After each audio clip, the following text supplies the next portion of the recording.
más y más por la música clásica turca. Los temas de las canciones también devinieron más y más tristes, más maullos. Nosotros decimos maullar un poco para llorar. Bueno, esto es una cantica muy típica de la música clásica turca, compuesta con un makam. Quisiera saber lo que es un makam. ¿Qué es un makam? Es muy difícil.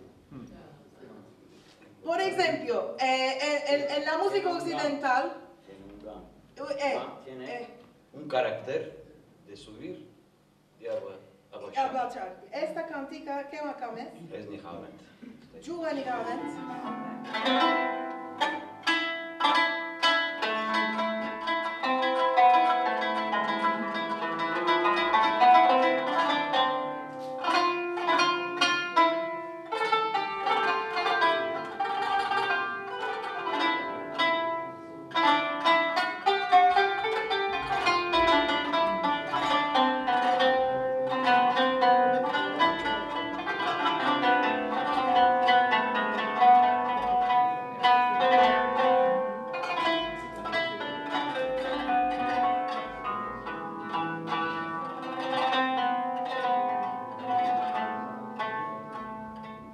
Esto se llama un taksim.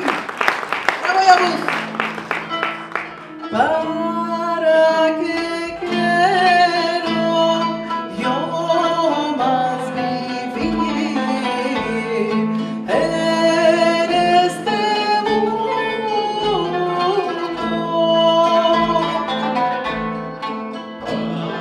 ¿Para qué quiero yo más vivir en este mundo?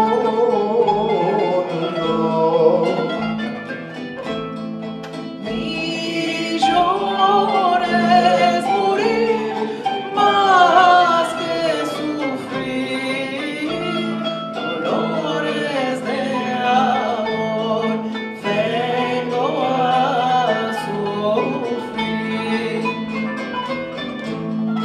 Mi llores morir más que sufrir, dolor